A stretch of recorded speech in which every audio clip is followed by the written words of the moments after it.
CBGB, which presents an inside look at New York City's famed punk rock nightclub. Stana portrays Genya Ravant, a music producer and former lead singer of the 1960s rock band Goldie and the Gingerbreads, and stars opposite Alan Rickman, Rupert Grint, and Joel David Moore. But perhaps the story she's most known for is the one that she tells alongside Nathan Fillion on ABC's hit show Castle. In an interview, Stana has shared, "I'm surprised by how many people are aware of our show when I get out of my cave of creativity. But fans certainly aren't surprised at her continued success and her role as NYPD detective Kate Beckett." Parts of Stana's own story that everyone might be surprised to know is that she plays multiple sports and often performs her own stunts. She sings, she speaks 5 languages, and holds dual citizenship in the United States and Canada. Stana also started a campaign in 2010 called the Alternative Travel Project, in an effort to improve the environment, create a greater sense of self. You want to say it? Go ahead. And to make Los Angeles its better self. Okay, great. Yeah. Did you like it? What? You did great, by the way. Yeah. And you pronounced my name beautifully. Thank you so much. Yes, I did. There's more if you want to hear it. No, I can't handle it anymore. It's not your fault. You're wonderful. I just can't talk about me anymore. I am going to say this one last Yes, thing. do it. Is that all right? Go ahead. Yes. So tonight, Yes. we honor her courage as we present the 2013 Alumni Excellence in the Arts Award to Stana Katic.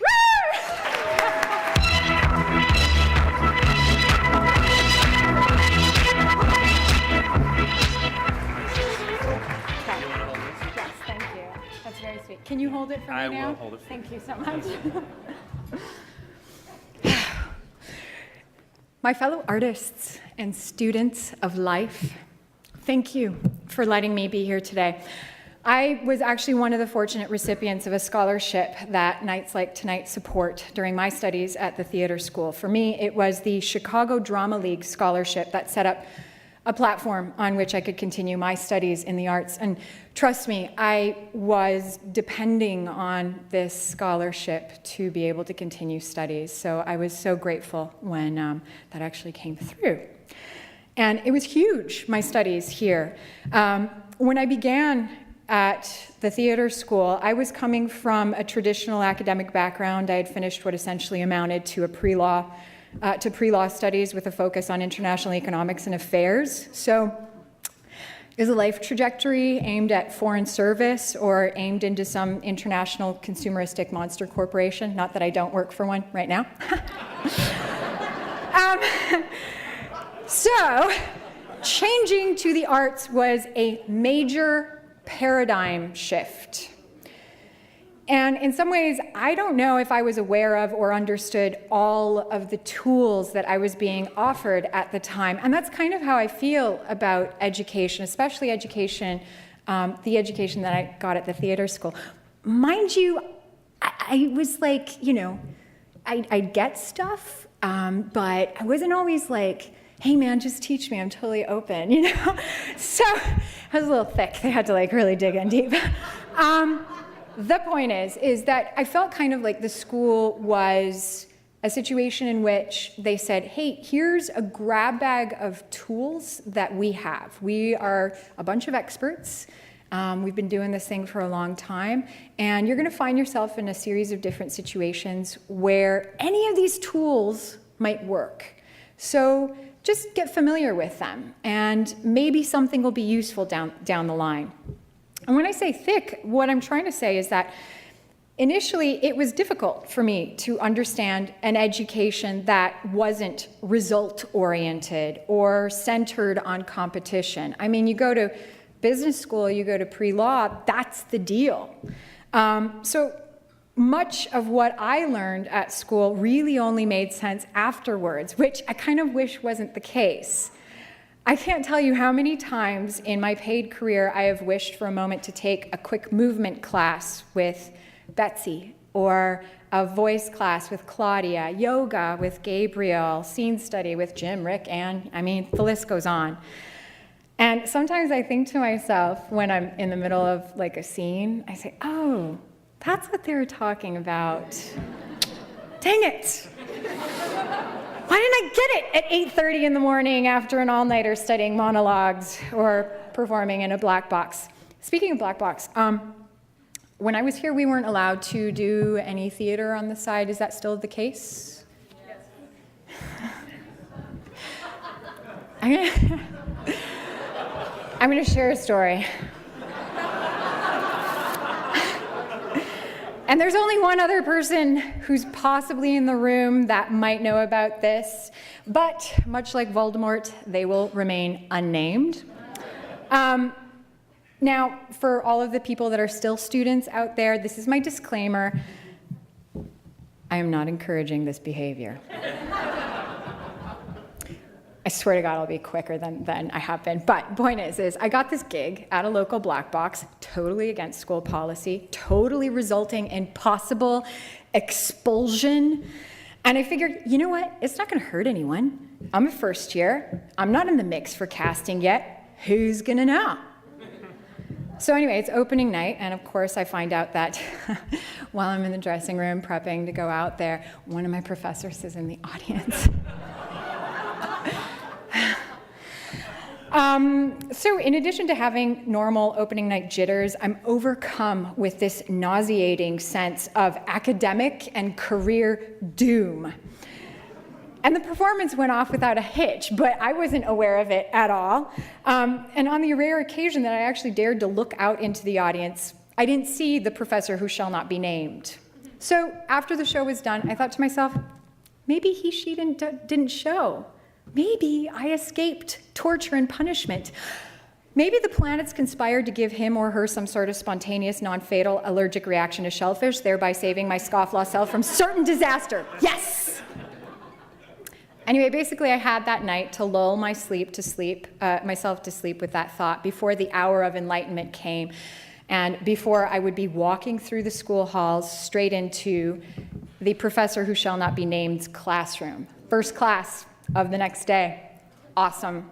Thank you, universe. So the problem was, aside from the obvious expulsion, this class was actually a particular favorite of mine. I was a vocal participant in the inspiring conversations, and I genuinely admired my teacher, which made the possibility of having disappointed him or her that much more devastating. That day, for the first time ever in class, I found the least keener position and wedged myself between two very large classmates. And I have one classmate here, Ernie. I'm not saying you were one of the large classmates. I'm just saying.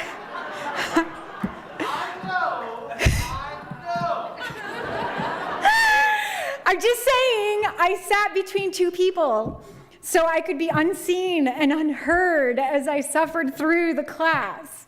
And it didn't work. The professor spotted me. He asked he or she,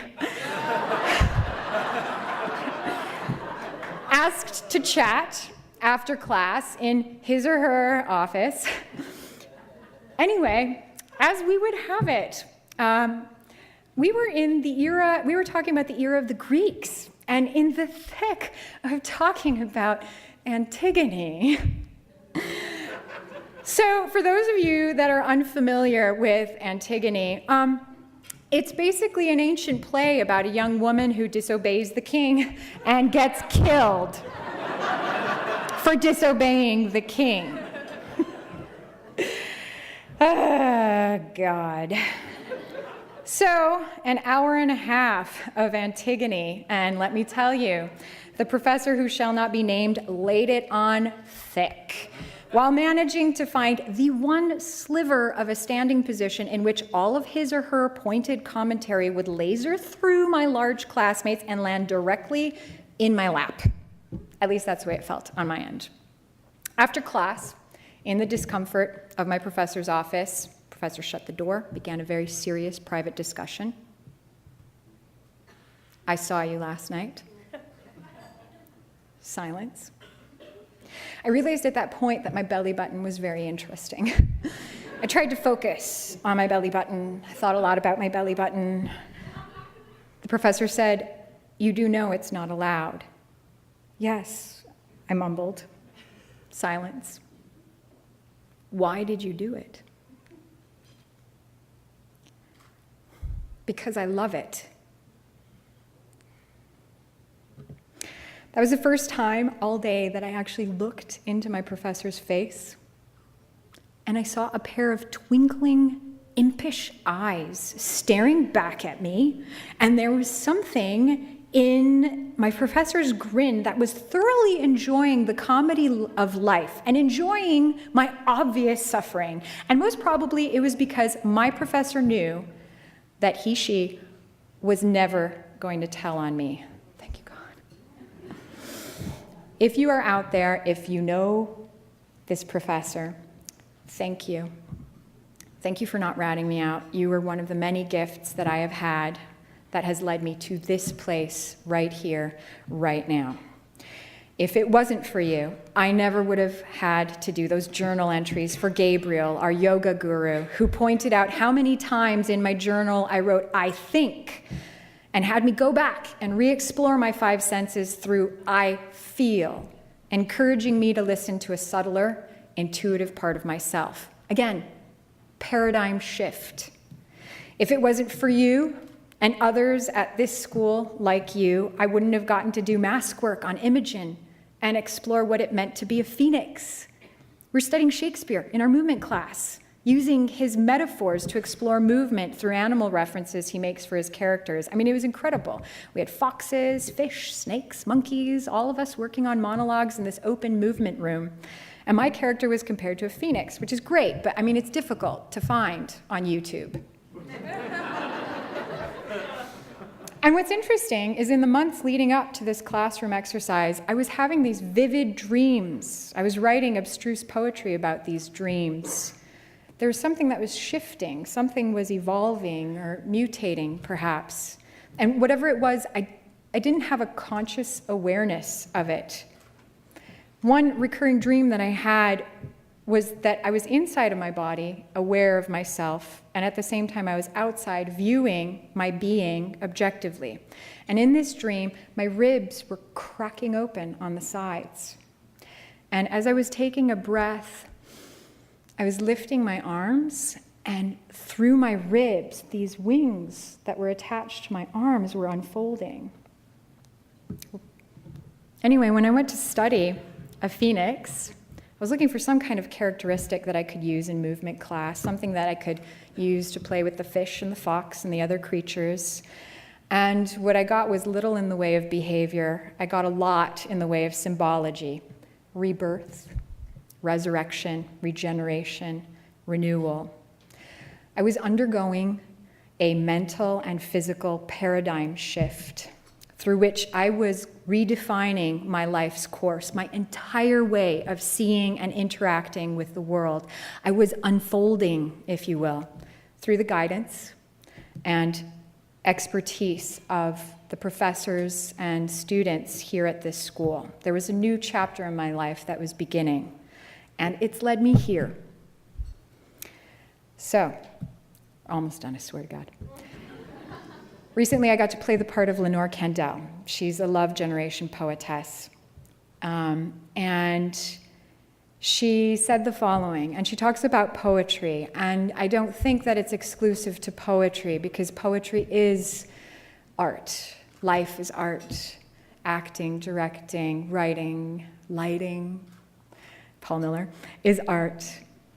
She said, "Poetry is alive because it is a medium of vision and experience.